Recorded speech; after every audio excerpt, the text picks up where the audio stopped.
We do a lot of boondock camping with our RV, and we have 4 different kinds of power units that we use to provide electrical power to different appliances and things while we're boondock camping. So this little video is going to tell you about those 4 units, and we're starting from biggest to smallest. And we're happy with all of them. They all work good for different things. So the purpose of this video is really for you to see what we've got and decide whether it would be appropriate for you. This is the most recent one that we bought, and this is the EcoFlow River Pro. I say that fast. This is the most powerful of the units, and going by the specs, well, let me start by, it weighs 21 pounds. As you can see, it's pretty small. It came in a very professionally done box, a really nice box with styrofoam all around it. It was packed really well. It's got lots of information. You can connect it to an app, which I've done. It only weighs 16 pounds. It says 16 pounds on here, but then it said 21 pounds on shipping, so I guess the rest of it was the shipping weight. It's got an AC output, it's got a USB-A, it's got a USB-C, it's got a car power output, it's got all the bells and whistles on it. Let me press the little button here. So you always know what's going on. We've tested it once, tested really well. What you probably want to know is about the power of the unit. And that's going to go back over here. 600 watts, surging to 1200 watts. What I liked about it, I read a lot of reviews of a lot of different competing units online. And what I liked about this one is that you can charge it while it's discharging. So what we're planning to use this one for is for our Wi-Fi while we're out at Quartzsite. And I can keep it plugged in the trailer all the time, and the Wi-Fi unit plugged into this. The Wi-Fi will run off the stored power when we are not on generator. When I flip the generator on, this will recharge, and we won't, the Wi-Fi won't turn on and off, because if we turn the Wi-Fi off, then it takes a while to turn it back on again. So that's what I like about this.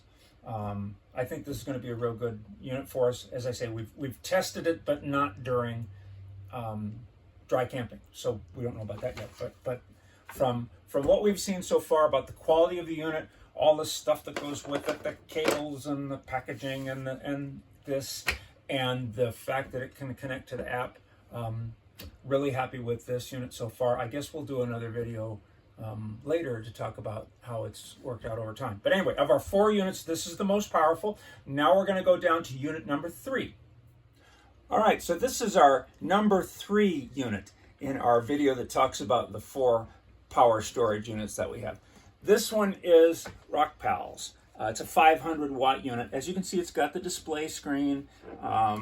It too has all the bells and whistles on it, the different things that you can plug into it. Had a comprehensive instruction manual. We've used this now a couple of years, and I really like it. And what we use this one for is for my laptop. Powers my laptop, no problem at all. We've got a foldable solar panel that we keep outside the trailer, and during the day, I plug this into the solar panel and charges it back up. This has a little fan in it. Very powerful, works great, really happy with it. I would have looked for another Rockpals, when we bought the big unit that we just got, but Rockpals has gone out of business. They're not making these anymore. They sold out to one of the other companies, which is too bad, because I really like the construction of this unit. It's durable. It's got the display screen, really good. So we're going to continue using this, and I will be using this to charge my laptop at night, because typically I do my work at night. And so, shoot, I can run the laptop all night on this thing with no problem at all, particularly after we have to turn the generator off because it's after 10 o'clock at night. So, yeah, Rockpals unit, really good. Okay, now we've done the first most powerful, the second most powerful. Now we're down to number 3, and this is the original Rockpals that we got. So I think we've probably used this probably 4 years now. Very simple unit, 250 watts. We use this at night to plug the night light in and to plug phones in and stuff like that that you want to power up overnight. The on-off switch is on the back. It's got little lights on the side. This doesn't have a panel, so you don't really know where you are except for what the flashing lights will show you. It's got on this end where you can plug the various things in, and then over here you got more plugins on this end. Good little unit for what we use it for running the night light and powering up the phones. This is great, and it did, it served us really well, but it's not really powerful enough to recharge the laptop if you're using it for any length of time, and it won't run anything more than that. But this is a good little unit, and it's like the little brother to the 500 watt Rock Pals. Okay, this is our fourth and final unit. This one I did not intend to buy as a power storage unit. I bought this because it's designed to jumpstart your vehicle. And we have a Dodge 2500 diesel, and we've had some problems with batteries in the past, and so I wanted something that would jumpstart the truck. And the company said, and they offer this as something that will jumpstart a diesel. It's an Avapow. Avapow says that. That's not true. Maybe it will jumpstart a little tiny diesel, but it won't jumpstart our diesel, our Cummins diesel. So when I discovered that, I was like, bummer, that's too bad. But I kept it anyway because it's still good for some things. Specs on the back. This is model Avapow A68. Peak current 6,000 amps. Start voltage 12 volts. DC output 12 volts. It's got outputs, 5-volt outputs on the side. There's USB, 2 USBs, and there's a USB Type-C. This is the on button right here. The on button, if you hold it in, gives you a flashlight. I have used it for the flashlight function because, it's not that heavy to carry with this. And it came in a nice little case with all the connections and stuff. There's the cigarette lighter connection. There's the, when you try to use it to jumpstart the vehicle, you plug this into the back of it and turn it on, and it theoretically jumpstarts your vehicle. Now, maybe if we had a Toyota or something, it might, but not on the Dodge 2500. Comes with a little instruction booklet. All the rest of the instructions are online. So, I like it. It's a good little unit, and it would be usable for us, again, to charge phones, charge an iPad. If we had a smaller vehicle, it would probably jumpstart it, but just didn't work for what we bought it for. But still, I'm going to hang on to it because, hey, when you're out in the boondocks without electricity, you want to have as many options as you can for power. And so we've got 4 pretty good options for power from biggest to smallest. And so this is not intended to be a scientific review of all of these, but just an explanation of what we've got and how we've used it, and might give you some food for thought as you plan to have power supply units for your use.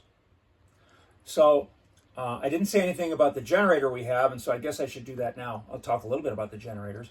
We have one generator. It's the Honda 2200. Very quiet. We've used it 4 or 5 years now. Works great. Doesn't hardly take any maintenance at all. I've changed the oil on it twice. We use it in a very dusty place, quartzite. Every time I look at the filter, it's not a problem. I've only cleaned the filter once because it doesn't get dirty. Very early on when we were using the Honda, some guy walking by said, "Oh, you can't use that out there where it's dirty. The dirt is going to clog up your filter. It's going to ruin the generator, blah, blah, blah, blah." And I just went like, okay, thanks. Because he was full of baloney. We've never had any problem with anything like that. So the Honda 2200, nice, quiet generator. I run it once a month just to keep things flowing and to not have any problems with it. So I do a test run of 5 minutes every month, and then after the test run, I put it away. We typically run the generator from 6 until 10 every night, so that's 4 hours, and I use about a gallon of gas for that 4 hours of runtime, so that's really good. We started out with a big gas can, and I eventually got rid of it because we didn't need all that much gas, at one time. So now I have two little 2.5 gallon cans, and we just fill one every time we go into town, and we have no problem not having enough gas on hand for the generator. So strong vote of support for the Honda generator.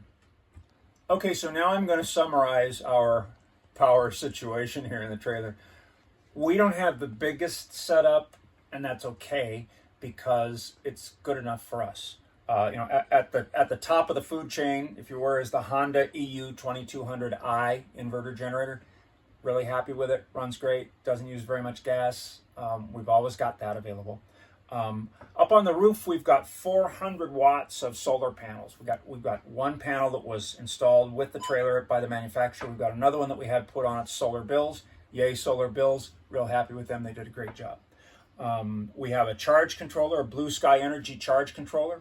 We have a 1,000 watt inverter.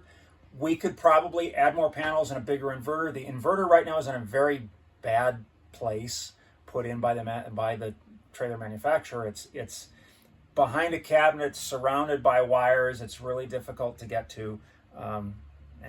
We have upfront solar bills put in for us, two 200 amp hour Lion Energy batteries, lithium batteries. Real happy with those. I have the folding panel that I use to recharge the big rock pail. We have what they call solar on the side, that we could plug that panel into the side of the trailer, but it wouldn't. If it's like a 90 watt panel, it wouldn't give us that much more help. But our needs are low. We don't have an electric fridge. We don't have like a household fridge. We don't have a pizza oven. We don't have a hair dryer. We don't have a lot of stuff that gobbles up a lot of energy. So the generator, the 4 smaller storage devices, those work fine for us and our needs. And anytime when we do have, while we're dry camping, anytime we do have an extended period of clouds or rain or whatever, we just run the generator. And if all else fails, we could plug into the truck and get electrical power off the truck, but we don't have to do that. So that's where we stand with our power situation and what we're using. And the point of this video was just to kind of give you some ideas about your own use. Bottom line is, when you go out RVing to dry camp, have lots of options. I think it's good to have a generator. It's good to have power storage devices of different sizes so that you can use what's right for you at the time that you want to use it.